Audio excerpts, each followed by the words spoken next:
തൃശൂർ കൊടകരയിൽ കെട്ടിടം തകർന്ന് 3 ഇതര സംസ്ഥാന തൊഴിലാളികൾ മരിച്ചു.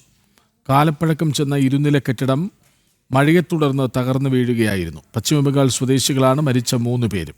രേഷ്മ ബാബുവിന്റെ റിപ്പോർട്ട്. ഇന്ന് രാവിലെ ഒരു 6:15 കൂടിയാണ് ഈ കൊടകര പഞ്ചായത്തിനോട് ചേർന്നുള്ള ഈ ഒരു ഇരുനില കെട്ടിടം തകർന്നു വീണത്. ഇവിടെ 17 ഇതര സംസ്ഥാനക്കാരായിട്ടുള്ള തൊഴിലാളികളാണ് താമസിച്ചിരുന്നത്. 14 പേർ ഓടി രക്ഷപ്പെട്ടു. 3 പേരെ ശ്രമകരമായിട്ടുള്ള ദൗത്യത്തിനൊടുവിലാണ് അവരുടെ മൃതദേഹങ്ങൾ പുറത്തെടുക്കാൻ സാധിച്ചത്. ജീവൻ നഷ്ടമായി.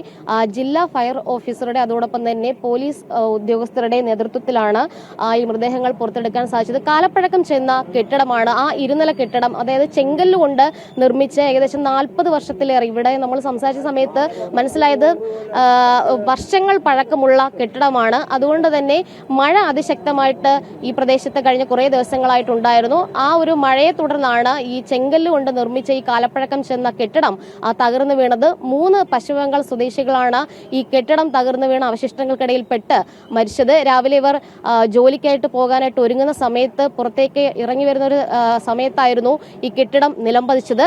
ഇത് കണ്ട കുറച്ച് ദൃക്സാക്ഷികളൊക്കെ ഉണ്ട്. ഓട്ടോക്കാരായിട്ടുള്ള ചേട്ടന്മാരുണ്ട്. ചേട്ടാ, എങ്ങനെയായിരുന്നു ഈ സംഭവം? എങ്ങനെയാണ്? ശബ്ദം കേട്ടാണോ നോക്കിയത്?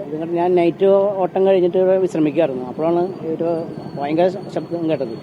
അത് കഴിഞ്ഞ് ശബ്ദം കേട്ട സ്ഥലത്തേക്ക് നോക്കി വന്നപ്പോൾ അവിടെ ബിൽഡിങ് വീണ് കിടക്കാറുണ്ട്. അങ്ങനെ പൊടിപടലങ്ങളൊക്കെ ശരിക്കും കാണാൻ പറ്റുന്നതായില്ല. അങ്ങനെ ഞാൻ റോട്ടിലേക്ക് വന്നു. റോട്ടിൽ വന്ന് ഒരു സ്കൂട്ടി കൈകാട്ടി, പിന്നെ ഒരു കാറ് കൈകാട്ടി, ഒന്നും നിർത്തിയില്ല. വീണ്ടും ഇവിടെ വന്ന് ഇപ്പോൾ ആരും കാണാനില്ല. ഒരു 4 ഭായിമാർ ബിൽഡിങ്ങിൻ്റെ മുകളിൽ നിൽക്കണ്ടായിരുന്നു.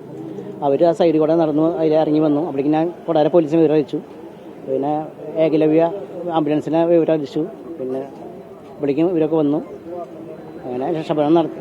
അപ്പോൾ അതിനുള്ളിൽ ഹിന്ദിക്കാർ അവരുടെ ഭായിമാർ പറഞ്ഞു ഒരു 2-3 പേര് അതിൽ പെട്ടുപോയിട്ടുണ്ടെന്ന്. അങ്ങനെ അത് രക്ഷപ്പെടാൻ നടത്തി.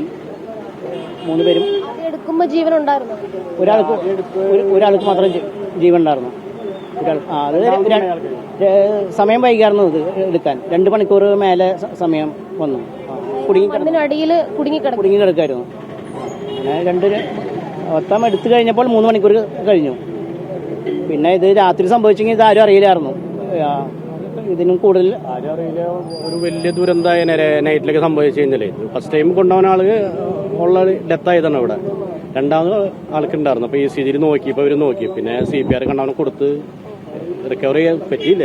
3ാമത് പിന്നെ ഇവിടെ നിന്ന് തന്നെ പോയിട്ടുള്ള ആളാണ്. കുറെ സമയമായി ബുദ്ധിമുട്ട്. ചില ആളുകളുടെ സ്ലാബ് ഇങ്ങനെ അമ്മന്നിരിക്കുന്ന മാതിരിയായിരുന്നു. പിന്നെ വലിയ തടികളല്ല, അതൊക്കെ ഹെഡിലൊക്കെ വീണുണ്ടാവും. ഇപ്പൊ ഇവൻ ഒരു 6:30 വിളിക്കുന്നത്. 6:15 സംഭവം നടന്നത്.